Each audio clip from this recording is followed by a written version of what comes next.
inmunitario del paciente, y de esa manera evitan de que el sistema inmunitario, ¿no?, de la persona afectada puede desarrollar una respuesta que destruya estas células tumorales.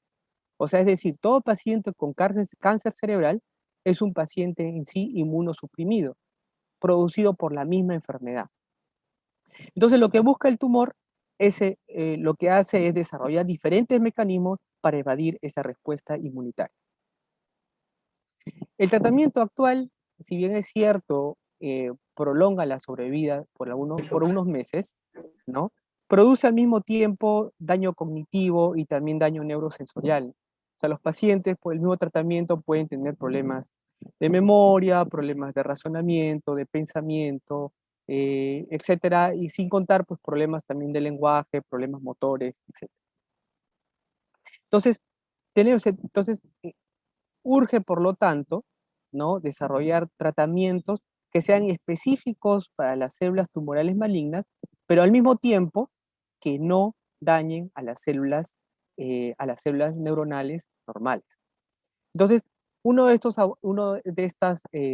las formas de tratar el cáncer cerebral es el desarrollo de la terapia oncolítica viral. O sea, los virus, ¿no?, que son organismos vivos simples, son estructuras, ¿no?, digamos, que se caracterizan porque tienen en su parte interna una secuencia, perdón,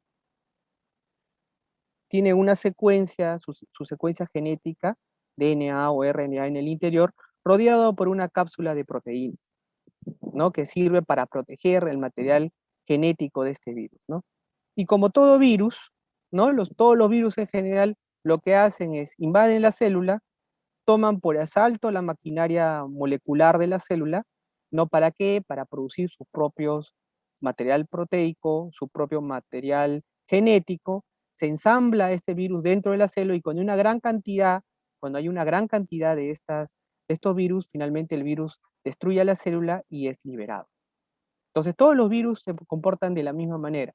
Entonces, para nosotros tratar de usar los virus en el cáncer cerebral, teníamos que ver la manera de atenuar los virus, ¿no?, que conocemos, o de alguna manera domesticar estos virus y educarlos para que estos virus ataquen de manera preferente a las células tumorales malignas y no ataquen a nuestras células neuronales normales como habitualmente lo hacen. Es por eso que nace la terapia viral oncolítica y siendo el primer virus utilizado el virus del herpes simple, ¿no? El virus del herpes simple fue el primer virus construido genéticamente, ¿no? Y se hizo porque se eligió el virus del herpes porque fue el primero en que se conoció toda su secuencia genética, ¿no? Se conocía a la perfección cuáles eran sus genes esenciales y no esenciales. O sea, genes esenciales quiere decir los genes que el virus del herpes necesita para replicarse y para sintetizar y para multiplicarse. Otra característica del virus del herpes es que su DNA no se integraba al DNA de la célula huésped, ¿no? Otra característica importante es que el virus del herpes, ¿no?, es neurotrópico, o sea, infecta a las células neurales, ¿no? Es común, digamos, la enfermedad del herpes, ¿no? Digamos, causa manifestaciones cutáneas, pero dentro del conjunto de enfermedades, el herpes puede causar una encefalomielitis, la llamada, perdón, una encefalitis herpética, ¿no?, que es una infección viral, ¿no?, del sistema nervioso central producido por el herpes. Entonces, ¿cómo podíamos, digamos, evitar de que el virus del herpes, ¿no?, que puede causar una infección en el sistema nervioso, atenuarlo y convertirlo, digamos, en un virus que pueda afectar solamente a las células tumorales, respetando a las células neuronales? Entonces, lo que se hizo, pues, al saber la secuencia del DNA, se pudo identificar que el virus del herpes tenía un gen que era el que le daba la neurovirulencia. Era este gen gamma 1 34.5, ¿no? O sea, si dentro de la audiencia hay biólogos moleculares, esta proteína, el 34.5 del herpes, se caracteriza porque se une a una proteína nuclear, ¿no?, de la célula neural que se llama la PSNA. Y esta PSNA es la encargada de estimular la síntesis del DNA a través de la DNA polimerasa delta. O sea, ¿qué quiere decir? De que, o sea, el virus del herpes infecta a las células neurales porque captura su mecanismo de síntesis de DNA. Entonces, anulando ese mecanismo, el virus del herpes es incapaz de destruir a las células neurales normales. ¿Pero qué encontraron? Bueno, esta es, digamos, la secuencia, ¿no? De todo, es la secuencia de genes del DNA, del DNA del virus del herpes, perfectamente estudiado, se sabe bien cada uno de los genes y cuál es su función, ¿no? Y habíamos hablado que el gen más importante es el gen gamma 34.5, ¿no? Pero ¿qué cosa se vio? ¿No? Que este virus del herpes mutado, que le habían atenuado, que se le había quitado pues su factor de virulencia, ¿no? Se le puso un nombre, que fue el G207. Y se observó que así como no su acción sobre las células neuronales normales era atenuada, tenía una replicación bastante activa en las células del glioblastoma multiforme. Era sensible a la temperatura y era hipersensible al ganciclovir. ¿Qué quería decir? Que si yo inyectaba este virus de herpes atenuado en el cerebro, y si por algún motivo este virus del herpes se empezaba a multiplicar, ¿no? Entonces yo rápidamente pude usar un antiviral y controlar eficazmente esa propagación de este virus genéticamente modificado. Entonces, es así como se crea este primer virus del herpes modificado, ¿no? El año 1995, cuyo nombre fue el G207, y que se caracterizaba porque se había anulado dos genes virulentos del virus del herpes. Uno, el gamma 34.5, llamado también RL1, y otro, el gen ICP6, y que esta inactivación se logra gracias a la inserción de un gen del Escherichia coli, que es la LAC-Z, que sirve para el metabolismo de la lactosa en estas bacterias. No, o sea, se saca el gen de la bacteria Escherichia coli y se inserta en el virus del herpes, y de esa manera se inactiva al gen ICP6. Entonces, esta fue la primera evidencia experimental donde un virus atenuado era capaz, un virus atenuado que ya no era, digamos, tan dañino para las células neuronales normales, pero sí era bastante activo en las células malignas.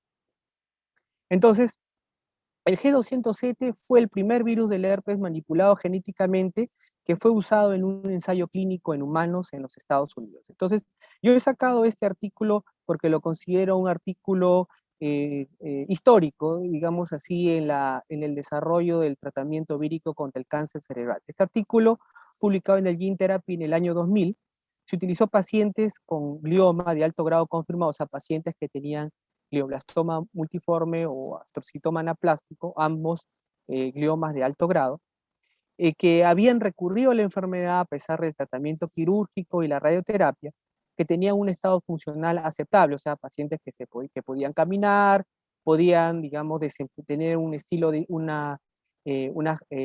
desempeño en su vida diaria, digamos, aceptable, y que tenían una lesión captadora de contraste en la resonancia de al menos 1 centímetro. ¿No? Entonces vemos, esta es una resonancia de este estudio, era un paciente operado de glioblastoma, y como parte de la historia natural de la enfermedad volvió a aparecer. Entonces lo que hicieron no fue utilizar un marco estereotáxico, o sea, es un marco que se le coloca en la cabeza del paciente para marcar exactamente la coordenada donde se va, marcar exactamente la coordenada donde está la lesión que ha recurrido, y de esa manera en esa zona inyectar el virus del herpes. Entonces, fue un estudio en fase 1, era para ver sobre todo la seguridad de la inyección del virus del herpes, ¿no? ¿Y qué cosa se observó? Vemos que se utilizaron en esta gráfica, ¿no? Se utilizaron, se utilizaron diferentes dosis de virus, ¿no? Arriba se encuentra la cantidad de partículas virales que se utilizaron, ¿no? Y lo que se vio acá es de que así hubieran, digamos, dosis altas de virus que se inyectaban al paciente, no había efectos adversos importantes no asociados, ¿no? O sea que era seguro inyectar una cantidad importante de virus en pacientes que tenían un cáncer cerebral recidivante. ¿Y qué más podíamos observar? Estas curvas se refieren cómo iba el crecimiento tumoral.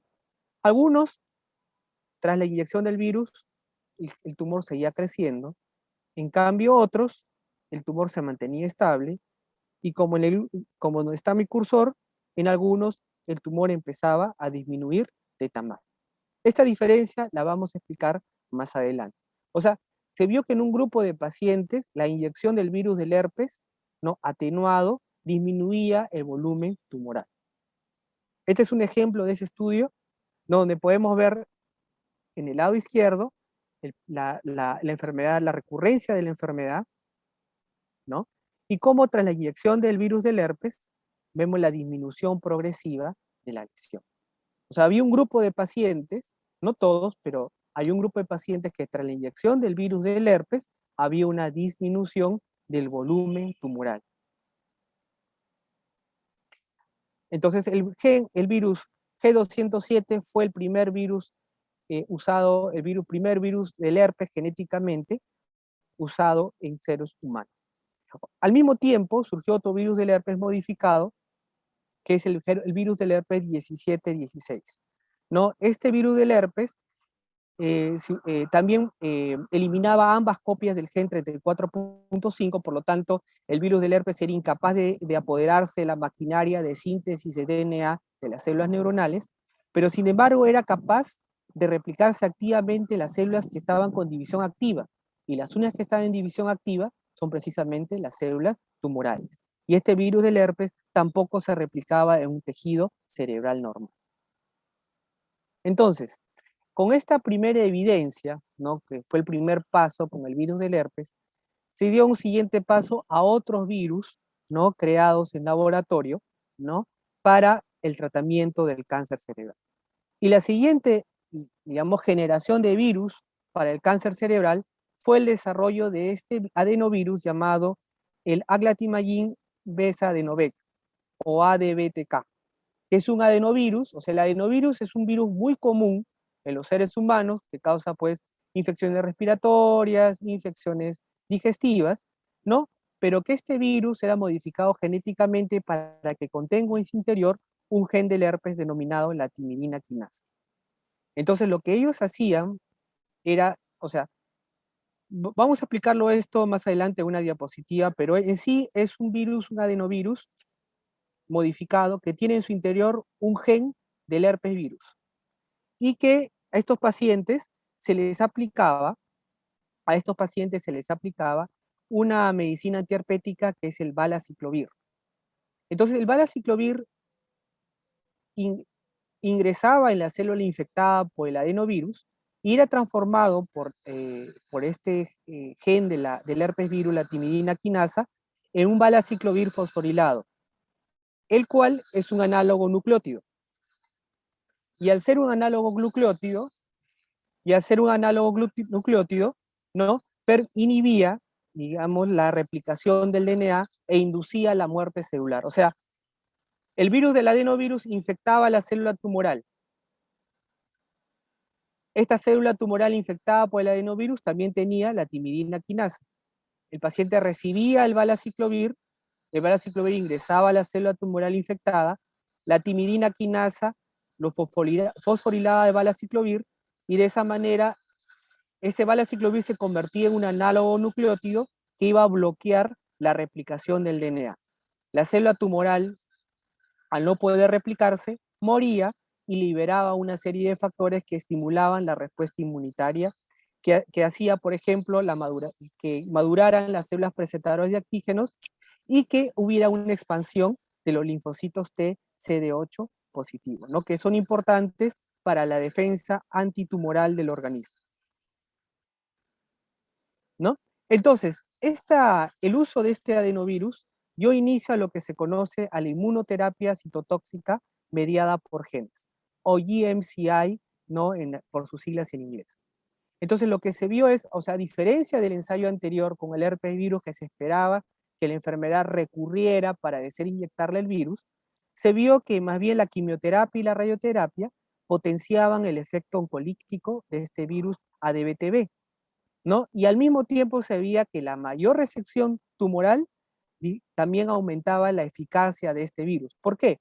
Porque la masa tumoral secreta sustancias que inhiben la respuesta inmunitaria.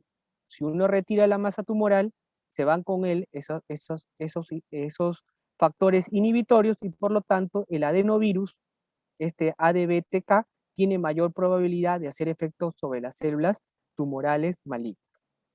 Entonces, la lesión de las células tumorales malignas hace que liberen todo su contenido y este contenido denominado antígenos estimulaba el sistema inmunitario. Entonces también se vio, por lo tanto, que la liberación de este adenovirus más la liberación de la proteína timidina quinasa también tenía un efecto altamente inmunitario en el microambiente tumoral. Entonces, ¿qué se vio qué se vio con los primeros ensayos con este adenovirus? Se vio que era seguro, o sea que se podía aplicar altas dosis de este virus, y que la inmunidad previa no afectaba, digamos, la infección del adenovirus de las células tumorales. ¿Qué quiere decir esto? O sea, si nosotros continuamente, ¿no? Nosotros continuamente estamos expuestos al adenovirus que causa resfríos, que causa, pues, infecciones gastrointestinales, es evidente, ¿no? Que es evidente que el cuerpo humano desarrolla algún tipo de sistema inmune contra el adenovirus, ¿no? Sin embargo, se vio que a pesar de eso, este adenovirus mutado era capaz de infectar las células tumorales malignas con eficacia. Entonces, y que además potenciaba el efecto de la cirugía, la quimioterapia y la radioterapia en los pacientes con enfermedad tumoral residual. Entonces, este es el esquema que se utiliza básicamente para este tipo de enfermedad, ¿no? Este es el esquema que se utiliza, ¿no? O sea, lo que ellos utilizaron, eh, lo que ellos utilizaron fue, primero, digamos, se desarrollaba la cirugía en el día cero.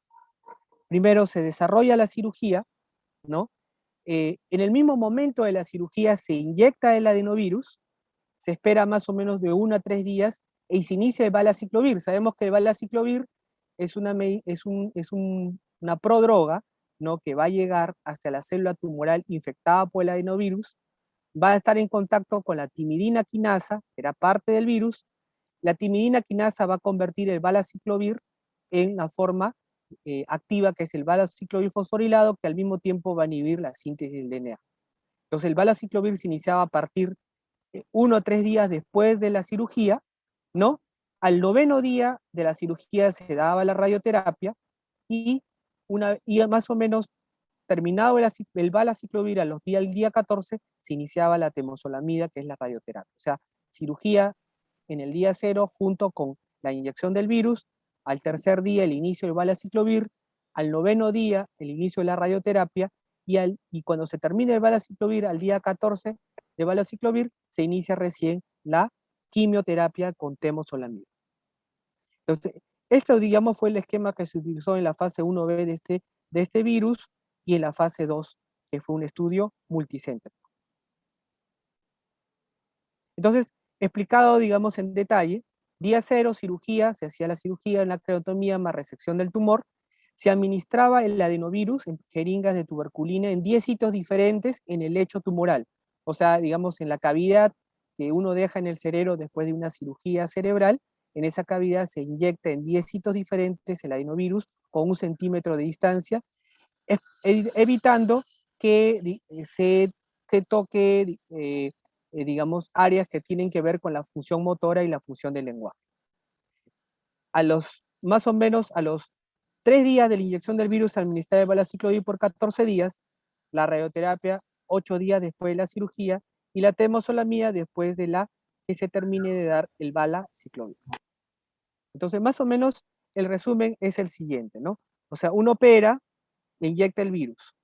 El virus, toda enfermedad, toda célula tumoral que ha quedado después de la cirugía es infectado por este adenovirus con el gen del herpes virus timidina quinasa, o sea, el ADBTK. Lo infecta, uno le empieza a dar el valaciclovir y como ya la célula tumoral tiene la timidina quinasa gracias a la infección del adenovirus, transforma el valaciclovir en el valaciclovir fosforilado. Este valaciclovir fosforilado va a inhibir la síntesis del DNA y no va a evitar, por lo tanto, que la célula tumoral se siga multiplicando. Al no poder multiplicarse, la célula tumoral se muere y libera todo su contenido. y todo su contenido empieza a estimular el sistema inmunitario y de esa manera se logra controlar o logra, digamos, haber una disminución del tamaño tumoral. Se seleccionaron pacientes mayores de 18 años con glioma maligno probable. Todos los pacientes eran tributarios de cirugía, radioterapia, quimioterapia, eran tumores en la región supratentorial. Tenía un índice funcional mayor de 70, o sea, ese es un factor que se utiliza para valorar pues qué tanto el paciente puede desempeñarse en su vida diaria. Plaquetas mayor de 100.000, leucocitos mayor de 3.000, una creatinina que mide la función renal menor de 2 miligramos por decilitro, y un TGO, que era para medir la función hepática 3 veces menor al límite superior normal. ¿Qué es lo que se vio en este estudio publicado en el Neuro-Oncology en el año 2016? Primero, que la inyección era segura, no había efectos adversos importantes, que había dolor de que digamos que los síntomas asociados con la inyección del virus era básicamente dolor de cabeza, fiebre, fatiga, y que si uno comparaba la sobrevida entre los pacientes que habían recibido el virus frente a los que no habían recibido el virus, se vio que la sobrevida de aquellos que habían recibido el virus era de 17 meses versus de 13.5 veces de aquellos que no habían recibido el virus. El tiempo de los que los pacientes tenían sin la enfermedad era aproximadamente de 8 meses en aquellos que habían recibido el virus versus 6.5 meses de aquellos que no habían recibido el virus. Entonces la sobrevida al año, comparando los grupos, era, para el caso de los virus, 66.7% versus el 56.7% de los que no habían recibido el virus. A los 2 años, 35.4% versus el 21.6%, y a los 3 años la sobrevida de aquellos que habían recibido el virus era del 18.8% versus el 7.5% de aquellos que solamente habían recibido la cirugía, la radioterapia y la quimioterapia. Entonces, miren, estos son los gráficos que nos hablan de la sobrevida. Primero, ¿qué podemos ver? En el gráfico de la izquierda, ¿no? Podemos ver que las curas punteadas eran los pacientes que habían recibido operado de un tumor cerebral maligno, que habían recibido cirugía, radioterapia y quimioterapia. Luego veíamos que los que habían recibido el virus, o sea, el tratamiento GMCI, o sea, virus, cirugía, radioterapia y quimioterapia, tenían una mayor sobrevida. Igualmente, la progresión de la sobrevida libre de enfermedad, o sea, el tiempo que tienen los pacientes. Pueden los pacientes tener una sobrevida, pero ¿cuál es el tiempo de sobrevida sin enfermedad? La mayor sobrevida sin enfermedad también los pacientes lo tenían aquellos pacientes aquellos que se les había inyectado el virus. De la misma manera se vio que aquellos pacientes, ¿no? Aquellos pacientes, si uno compara, ¿no? Los pacientes que habían tenido una resección total versus que habían tenido una resección subtotal, se veía entonces de que para que hubiera un real efecto de la inyección del virus, ¿no? Para que haya un buen efecto un mejor efecto de la inyección del virus, ¿no? Tenía que haber una resección, una mayor resección posible del tumor. Aquellos que tenían una mayor cantidad de tumor residual, no había una respuesta adecuada con el virus. En el lado izquierdo vemos aquellos pacientes, por ejemplo, con glioblastoma multiforme, cuál era, digamos, su sobrevida cuando tenían la mayor resección tumoral posible. Entonces, cuando salió la temozolomida, que es un medicamento para la quimioterapia en pacientes con tumores cerebrales malignos, especialmente para los gliomas, la sobrevida aumentó en 4 meses. Pero gracias a la GMCI, o sea, el uso de virus más cirugía, más radioterapia, quimioterapia, la sobrevida aumentó en 8 meses más. Entonces, en una enfermedad donde la sobrevida es tan corta, digamos, lograr al menos 8 meses en nuestros estudios iniciales era ya o es ya un avance importante. Bien, entonces, pero como hemos estado explicando hasta este punto, no todos los pacientes responden al virus. y al mismo tiempo cuando tomamos en general todos los pacientes que han recibido el virus, solamente, digamos, son algunos meses, como mostramos en esta diapositiva, 8 meses, 8 meses, digamos, de mayor sobrevida comparado a aquellos que no reciben el virus. ¿Y por qué es de que no, el virus no logra pues un efecto total, digamos, en el cáncer cerebral? ¿No? Es porque normalmente, ¿no? La respuesta inmunitaria tiene mecanismos moduladores. O sea, por ejemplo, si tenemos una infección, nuestro sistema inmunitario desarrolla una respuesta que, digamos, mata, por ejemplo, a una bacteria que nos está causando la infección, pero al mismo tiempo tiene mecanismos que inhiben esa respuesta inmunitaria para evitar que nuestra respuesta de defensa empiece a dañar nuestros tejidos. Entonces, lo que hace el virus, lo que hace el cáncer, es más bien potenciar estos mecanismos para de esa manera tener anulado al sistema inmunitario. ¿Y qué cosa se vio? ¿Qué cosas, por ejemplo, eh, qué cosa se vio de que la inyección del virus, así como potenciaba o se replicaba en el interior de las células tumorales malignas, al mismo tiempo también potenciaba o aumentaba estas respuestas antiinmunitarias del mismo organismo, sobre todo de una proteína llamada la PD-1. La PD-1 es una proteína que inhibe la función de los linfocitos T. Y normalmente existe, porque obviamente una vez que ya el cuerpo se encarga de eliminar una bacteria, por ejemplo, una infección, a través de sus linfocitos, ¿no? Entonces, ¿qué cosa tiene que hacer? Tiene de alguna manera ya inhibir a esas células que ya han cumplido su función. Entonces, esa es la función del PD-1. Entonces, ¿qué se vio acá? De que más bien la inyección del virus aumentaba la expresión de estas proteínas que tenían que ver con una respuesta inhibitoria, con estos factores inhibitorios de la respuesta inmunitaria. Por lo tanto, era necesario agregar algún tipo de anticuerpo que bloqueara estas proteínas al mismo tiempo que nosotros, digamos, inyectábamos el virus a los pacientes. O sea, el virus hacía una parte, pero al mismo tiempo se tenía que inyectar algún tipo de anticuerpo que bloqueara esta respuesta que inhibía la respuesta antitumoral contra el cáncer cerebral. Entonces, en el siguiente estudio, ¿no? En este estudio se pudo ver, bueno, estos son unos gráficos histológicos y lo vamos a expresar o explicar de la siguiente manera, ¿no? Estos gráficos sirven para, digamos, colorear, digamos, cortes de tejido cerebral, ¿no? ¿No? Y nos sirven estos diferentes pigmentos, nos sirven para ver la expresión de determinadas proteínas. El MOC sirve como un control, o sea, es como si a ese tejido lo hubiéramos solamente inyectado suero fisiológico, versus, digamos, al tejido inyectándole, digamos, este virus de adenovirus. Entonces, ¿qué cosa vemos? Vemos que en el tejido, digamos, en el tejido neuronal, donde solamente le inyectamos, digamos, el control, que es el MOC, digamos, no había expresión de esta proteína que inhibe la respuesta inmunitaria. Sin embargo, cuando nosotros inyectamos el virus, esta proteína antiinmunitaria es sobreexpresada por las células tumorales del cáncer cerebral. Entonces, en este estudio en animales, ¿no? En este estudio en animales, se pudo ver lo siguiente.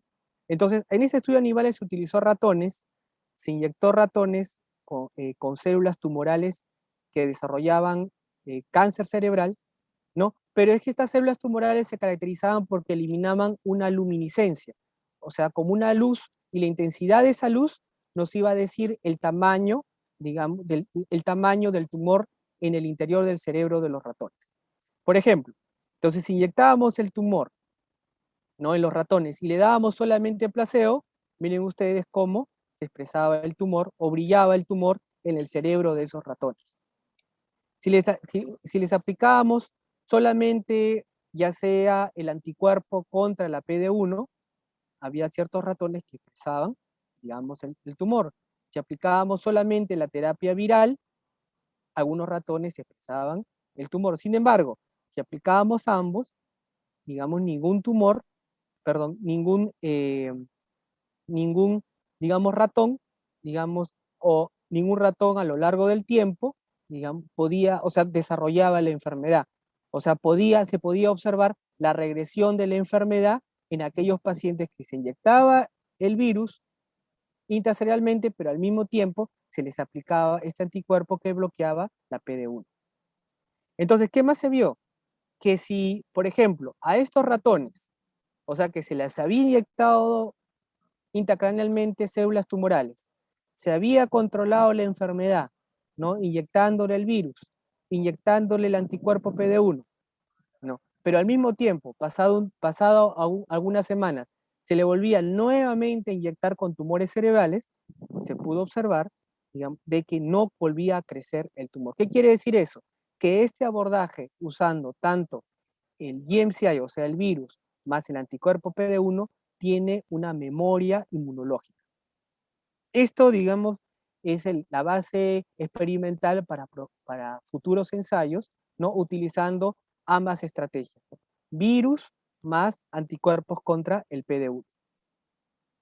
De la misma manera vemos acá cómo es la tabla de sobrevida, ¿no? ¿Quiénes son los ratones que sobreviven más a la inyección de tumores cerebrales malignos? Aquellos que reciben el virus más el anticuerpo contra el PD-1. Entonces, el adenovirus, por lo tanto, en este momento está en fase 3 para ver cuál es su eficacia ya en una mayor cantidad de pacientes. Existen también, entrando a la parte final de la presentación, existen también otros virus que están asociados, ¿no? O que se han estudiado para tratar el cáncer cerebral. Uno de ellos es el Zika virus. El Zika virus es una infección, ¿no? Que afecta predominantemente el sistema nervioso central, ¿no? Que hace unos años causó una epidemia en América, ¿no? Y que se caracterizaba porque los niños nacían con la cabeza pequeña, ¿no? Lo que nosotros llamamos microcefalia. ¿Y por qué era eso? Porque el virus del Zika afecta principalmente a las células progenitoras neuronales, ¿no? O sea, aquellas que se encargan del desarrollo cerebral. Entonces, al infectarlas, las destruye y por lo tanto no se producen tantas neuronas y el cerebro de estos pacientes es pequeño, ¿no? Entonces, pero ¿por qué se idearon de que el virus del Zika podía servir para el tratamiento del cáncer cerebral? Lo que pasa es de que las células o sea, el cáncer cerebral, así como hay células madre neuronales que permiten el desarrollo del cerebro, existen también células madre en el cáncer cerebral, que son unas células que se van a encargar de replicar o multiplicar las células tumorales y al mismo tiempo son los responsables de la recurrencia de la enfermedad y de la resistencia a los tratamientos. ¿Y qué se vio? Que precisamente el Zika virus se caracterizaba porque, a diferencia de otro virus, infectaba a las células madre del glioblastoma multiforme. Entonces, miren, en el siguiente ejemplo, ¿no? En el siguiente ejemplo, lo que podemos observar en esta diapositiva, ¿no? Es de que se trata de ver cómo es que o sea, se trata de demostrar cómo es que el virus del Zika, ¿no? Infecta a las células madre del cáncer cerebral. El marcador de las células madre del cáncer cerebral es el SOX2. Y el SOX2 se pinta de un color, a ver, el SOX2 se pinta de un color rojo. Y si vemos en el cuadro F, y el virus del Zika lo pintaban de un color verde. Si nosotros vamos a la imagen F, podemos ver de que se puede pintar en forma congruente. Hay zonas donde se pinta tanto rojo como se pinta tanto verde. Entonces, esa es una evidencia histológica de que la célula madre del cáncer cerebral es infectado también al mismo tiempo por el virus del Zika. Entonces, ¿qué se vio? Este también es un estudio en ratones. Se hace el mismo modelo experimental, se inyecta en el cerebro de ratones células tumorales de que emiten una luz y esa luz, digamos, se sensa y de acuerdo a la intensidad de esa luz uno puede saber la magnitud del tamaño tumoral. Entonces se vio de que se vio que al inyectar el virus del Zika, ¿no? Aumentaba la sobrevida de estos ratones. Porque de alguna manera este virus del Zika digamos, infectaba y destruía las células madre del cáncer cerebral y de esa manera evitaba, digamos, la mayor proliferación y la recurrencia de la enfermedad. Entonces, esa es otra variante que tenemos para el tratamiento del cáncer cerebral. Luego tenemos el virus de la polio. Se ha estudiado el virus de la polio, un virus de la polio atenuado que es el PBS-RIPO, ¿no? O sea, la polio, que es una enfermedad, bueno, que tiene actualmente pues una vacuna, pero en el pasado afectaba las células neurales, ¿no? Y principalmente lo que hace el virus, o sea, ¿qué lo hace lesionar a las células neurales? Es que el virus de la polio lo que hace es su RNA se une a un sitio específico del ribosoma y de esa manera captura los ribosomas, que son partículas de la célula que se encargan de la síntesis proteica, ¿no? Y de esa manera empieza a sintetizar las proteínas no propias del virus de la polio. Entonces lo que se hizo en este estudio publicado en 1996 es eliminar precisamente esa secuencia por la cual el virus de la polio secuestraba los ribosomas y de esa manera el virus de la polio era incapaz de replicarse, sintetizar proteínas y destruir a las células neurales. ¿Qué se vio? Que primero que el virus de la polio tenía un receptor en las células que era el CD155, que era expresado en las células malignas, ¿no? Que este virus de la polio que al infectar a las células malignas era citotóxico, o sea, que las destruía, ¿no? Y que sin embargo tenía una infección subletal en células normales, como por ejemplo las células presentadoras de antígenos. El virus del polio aumentaba la respuesta inflamatoria, activaba las células presentadoras de antígenos y al mismo tiempo, digamos, estimulaba las células T, que son las células responsables de nuestra respuesta inmunitaria. Y en este estudio publicado en el New England Journal, ¿no? Se utilizaba un sistema que es el Convention Enhanced Delivery, que es como usar un catéter, ¿no? Para inyectar el virus en una zona específica del cerebro. Se utilizó pacientes con glioblastoma, que tenía un glioblastoma recurrente, con una lesión captadora de contraste de 1 centímetro a 5.5 centímetros, con una capacidad funcional mayor de 70, ¿no? Y que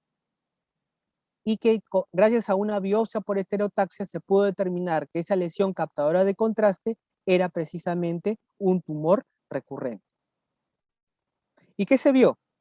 No, al inyectar de manera, digamos, al inyectar por este por este catéter, a esta zona donde la enfermedad había recurrido, al inyectar el virus de la polio, se vio de que la sobrevida de estos pacientes aumentaba, no como lo vemos en esta gráfica.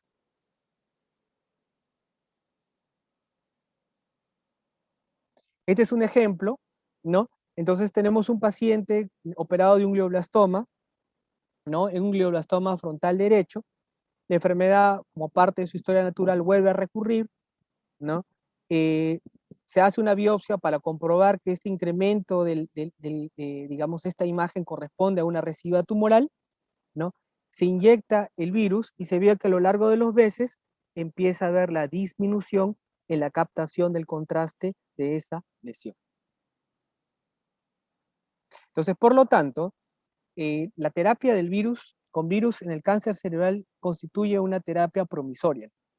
Entonces, la dirección futura en el uso de estos virus, que, que lo más importante es porque se lleva, digamos, los estudios de laboratorio, ¿no? De laboratorio se lleva a sala de operaciones porque estos virus formados en laboratorio son inyectados directamente en sala de operaciones, ¿no? Es importante ver cuáles son, digamos, los resultados en la fase 3 de ensayos clínicos para estos virus oncolíticos, ¿no? Luego, la otra estrategia es combinar, como habíamos puesto en una diapositiva anterior, combinar los virus ontolíticos con otras estrategias de inmunoterapia. Y otra cosa importante que es personalizar el tratamiento del cáncer cerebral. O sea, cada paciente, digamos, tiene una constitución genética diferente. Por lo tanto, si bien es cierto, pueden ser englobados en el mismo tipo tumoral, cada tumor cerebral es diferente de persona a persona. Por eso es que la respuesta, en este caso a los virus, es diferente, ¿no? Porque cada tumor desarrolla sus propios mecanismos para evadir el sistema inmunitario. Por eso es que el tratamiento actual va hacia personalizar el tratamiento para el cáncer cerebral. Muy bien, hasta aquí sería la presentación. No sé si hubiera alguna duda, alguna pregunta. Gracias, doctor Rolando. A ver, quisiera saber si hay alguna pregunta. De repente puede levantar la mano y digamos audio antes ya de terminar la ponencia. Y también, mientras van pensando en sus preguntas, en el chat hemos colocado los links para las demás ponencias del día de hoy. La segunda ponencia es a las 5 de la tarde con la doctora Zaida Rojas y hay 2 ponencias más. También cualquier duda respecto a certificados o si desean el programa de toda la semana del cerebro, también pueden escribir al WhatsApp que está también en el chat. Y bueno, eso sería todo. ¿Tienen preguntas? A ver, vamos a leer el chat. A ver si ahorita Brenda va a reenviar otra vez los links para que lo tengan, para quienes recién han ingresado. A mí me parece fascinante este tema porque es utilizar a los virus como un medio de transporte para poder tratar enfermedades como tipo el cáncer. Y utilizar toda la parte de la biología molecular para insertar y para crear este tipo de tratamientos y tratar de que sea menos dañino un tratamiento para cáncer, ¿no? Entonces, definitivamente este tipo de terapias médicas sí son necesarias y entiendo que ahora hay fases, hay una tercera fase en la que seguramente se van a tener más detalles y se podrían inclusive hacer mayores publicaciones, ¿no?, al respecto. A ver, ¿hay alguna pregunta? Sí.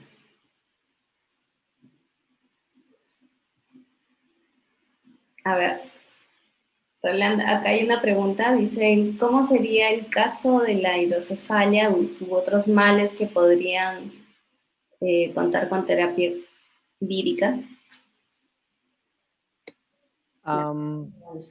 Bueno, para el caso de para el caso de la hidrocefalia, bueno, el mecanismo es diferente, ¿no? Tal vez lo que, bueno, no se ha intentado, ¿no? Pero al menos en la hidrocefalia lo que hay, se cree que hay un proceso inflamatorio, ¿no? También en el tejido cerebral, ¿no? Y que eso también pues puede causar a largo tiempo pues un daño neurológico, un daño en el funcionamiento cerebral, ¿no? ¿No? Pero realmente no desconozco si hay pues específicamente pues un estudio con virus, ¿no? Generalmente lo que se hace en la hidrocefalia es mejorar, digamos, los tratamientos quirúrgicos, ¿no? Para de esa manera aliviar la presión que puede haber dentro del cráneo, ¿no? Producto de esta acumulación de líquido cefalorraquídeo. Mm, tal vez, tal vez se podría utilizar los virus de alguna manera para algunos casos puede, tal vez algún problema genético que condicione pues el desarrollo de hidrocefalia, ¿no? Entonces hay un problema genético identificado que causa hidrocefalia, entonces los virus podrían ser utilizados para, digamos, insertar este gen que está carente en este paciente, ¿no? Y de esa manera revertir tal vez alguno de los daños que produce la hidrocefalia, ¿no? Podría ser, pero no exactamente. Desconozco si se utiliza pues estos virus digamos, para casos de hidrocefalia.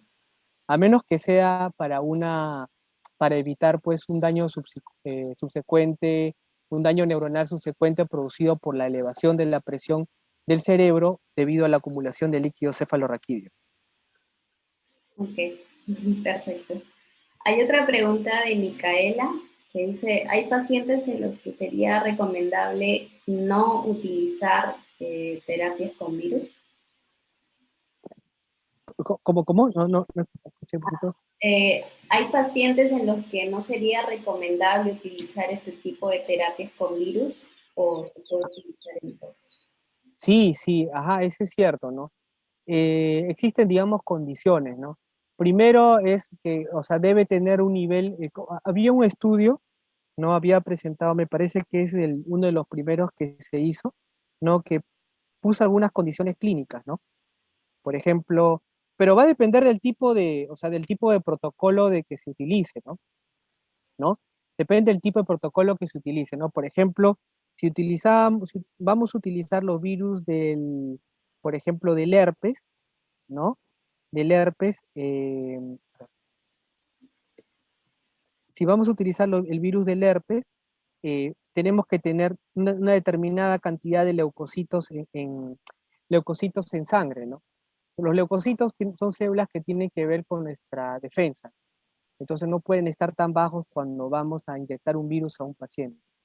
Al mismo tiempo, como por ejemplo, se necesita en ciertos protocolos administrar una medicación como el valaciclovir, tiene que tener también una adecuada función renal y una función hepática. Porque como habíamos explicado, o sea, se da estas medicinas porque esa medicina es transformada activamente, exclusivamente en esas células infectadas por el virus, ¿no? Y que de esa manera esta medicina bloquea la síntesis del DNA y al mismo tiempo bloquea la replicación de la célula maligna, ¿no? ¿No? Pero, pero para eso, una vez que ya este fármaco hace su función, tiene que ser eliminado del cuerpo. Entonces, si no hay una buena función renal o hepática, entonces no se podía pues aplicar. Entonces, eso sería más que todas las contraindicaciones, ¿no? Y otro es el estado funcional del paciente, ¿no? O sea, en el cáncer cerebral existe como una clasificación, ¿no? Del estado funcional. O sea, si el paciente, por ejemplo, puede valerse por sí mismo o necesita, por ejemplo, que alguien lo ayude pues a cambiarse, a bañarse o a alimentarse, ¿no? Entonces, aquellos que tienen lamentablemente ya un bajo nivel funcional, su probabilidad de muerte en los próximos 6 meses es también bastante alta, ¿no? ¿No? Entonces eso hace de que ya no sean tributarios pues del tratamiento, ¿no? En cambio, aquellos que llegan a estos tratamientos con un mejor estado funcional, o sea, que caminan solos, comen solos, se desempeñan por sí mismos solos, entonces tienen mayores posibilidades de que haya una respuesta adecuada a este tratamiento. Muy bien, gracias. José Luis tiene otra consulta. José Luis Sacha, también es miembro de Chapter Perú. Te felicita por la ponencia y pregunta si en el país tenemos algún laboratorio o investigación al respecto o, o es una experiencia de afuera, básicamente. Claro, bueno, sé que hay cier- creo que en el Instituto Nacional de Salud hay un laboratorio donde pues se hace la detección, pues, ¿no? Cultivo de cierto virus, pero más básicamente sirve para la detección de virus, ¿no? Pero, de identificación, diagnóstico de infecciones virales, ¿no? ¿No? Se hace cultivos, etcétera, ¿no? En celulares, y en esos cultivos celulares se estudia, pues, los virus, ¿no? Pero en sí no tenemos un laboratorio, ¿no? Que se encargue de ensamblar estos virus, ¿no? No, o sea, porque estos virus para formarlos es un protocolo, ¿no? O sea, es tener el virus, ¿no? Y quitarle, digamos, ese factor o ese gen que lo hace virulento, ¿no? Y volverlo, digamos, eh, como diríamos, pues domesticarlo, ¿no? Y educarlo para que ataque precisamente solo a la célula tumoral maligna, ¿no? Ese tipo de laboratorio no tenemos, ¿no? Pero sí tuve la oportunidad, pues, de conocer, pues, esos tipos pues de laboratorios, ¿no? Y tuve también la oportunidad de conocer también a los investigadores, ¿no? O sea, si como hemos visto en la exposición, hay diferentes tipos de virus, ¿no? Pero cada virus representa una universidad. Por ejemplo, el herpes es del Hospital General de Massachusetts, el doctor Marciunga, y el doctor Rapkin son del Mass General Hospital. El virus de la polio es del centro de la Universidad de Duke. Ahí está el doctor Samson. El virus de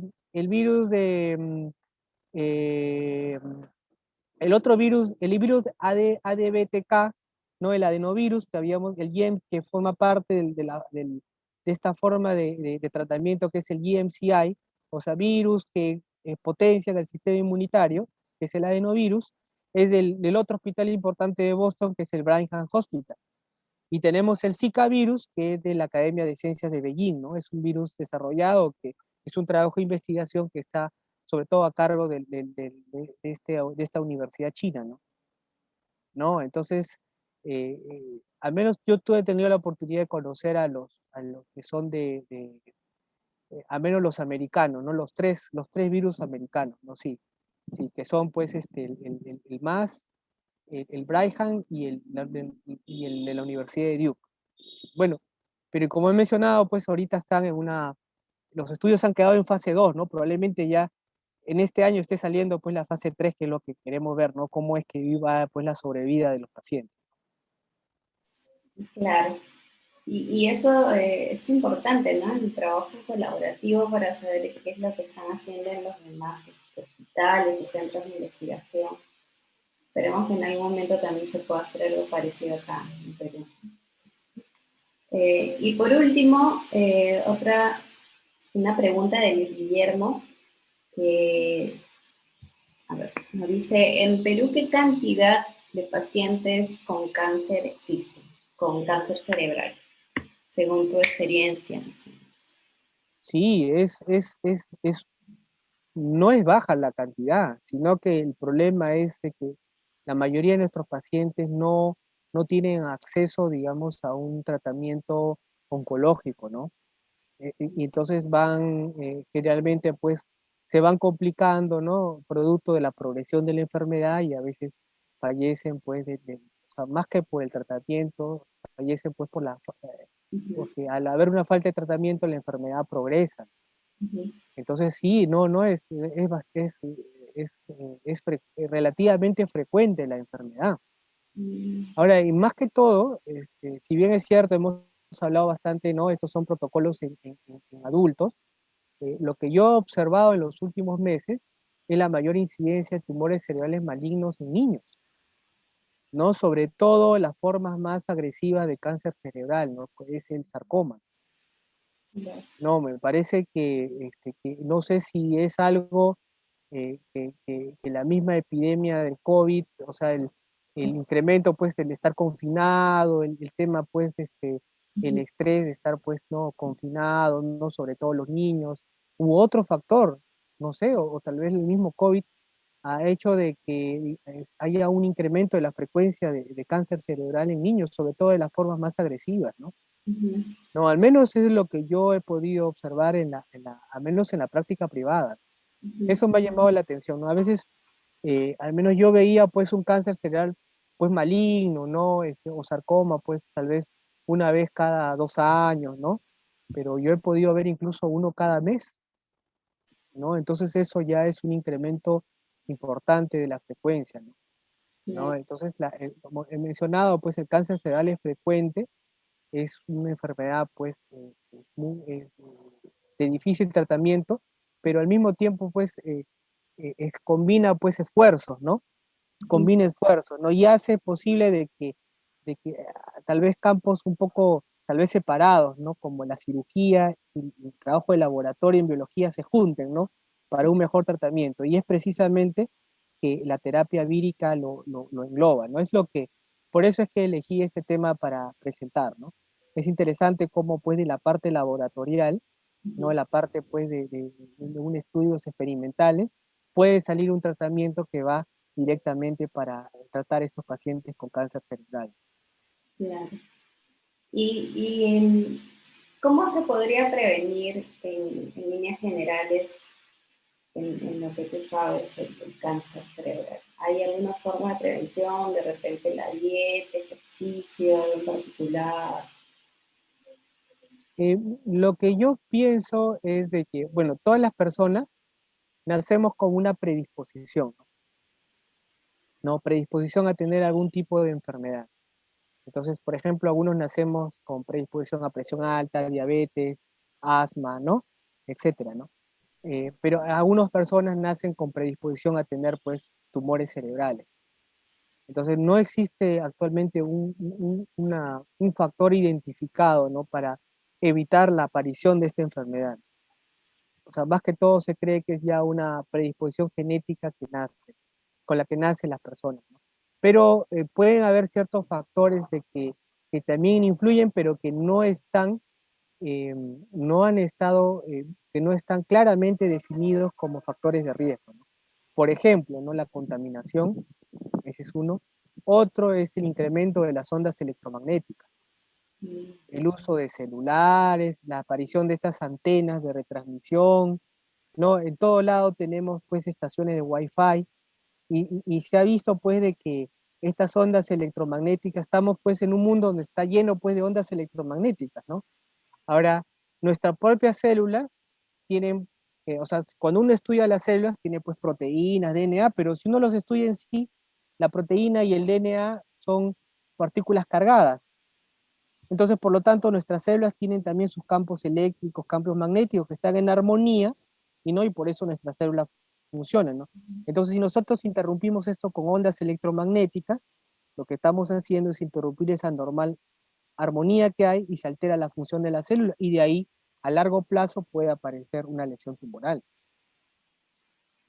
¿No? Eso es, me parece, eso es un par de factores importantes. Uno, la contaminación, y lo otro es la contaminación. Otro es el aumento de las ondas electromagnéticas digamos, en el mundo actual, ¿no? Y tal vez algún tipo de virus, pero no está bien identificado, ¿no? No está bien identificado. No se conoce, pero tal vez lo que se hace ahora es, se está buscando genes para determinar cuál es la predisposición genética que tiene un paciente, ¿no? Para determinada enfermedad. Y tal vez encontrando determinados genes, ¿no?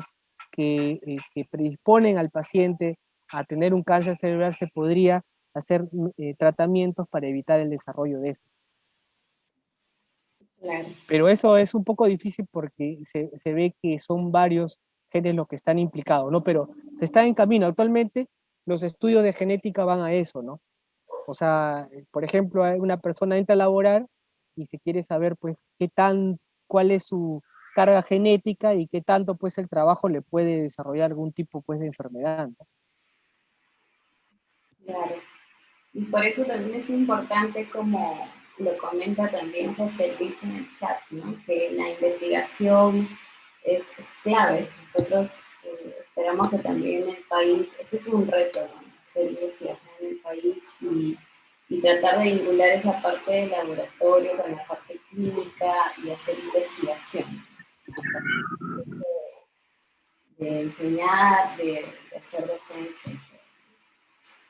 Eh, bueno, yo creo que esas serían ya todas las preguntas y agradecerte, Rolando, doctor Rolando, eh, este tiempo que nos estás brindando y, y bueno, quisiera saber tus palabras finales antes de terminar la ponencia. Sí, bueno, bueno, espero que la exposición, pues, haya sido digamos, del agrado de la audiencia y al mismo tiempo, pues, agradecerte por la oportunidad, ¿no? De hacernos participar en la Semana del Cerebro, ¿no? Con este granito de arena, ¿no? Para tratar de, más que todo, ampliar los conocimientos, ¿no? ¿No? Y no quedarnos, digamos, con tal vez lo establecido, ¿no? Sino que la ciencia, pues, es amplia, ¿no? Y la ciencia nos ofrece las alternativas. Y de esas alternativas, de esa investigación sale, pues, al menos en mi campo, sale, pues, tal vez un mayor sobrevida, una mayor calidad de vida también para los pacientes, ¿no? Claro. Bien, entonces, gracias. Queremos saber si pueden prender sus cámaras para tomar una foto final y así ya despedirnos. Nos vemos en la próxima ponencia. Rolando, ya puedes dejar de compartir la pantalla y prendemos nuestras cámaras para la toma final.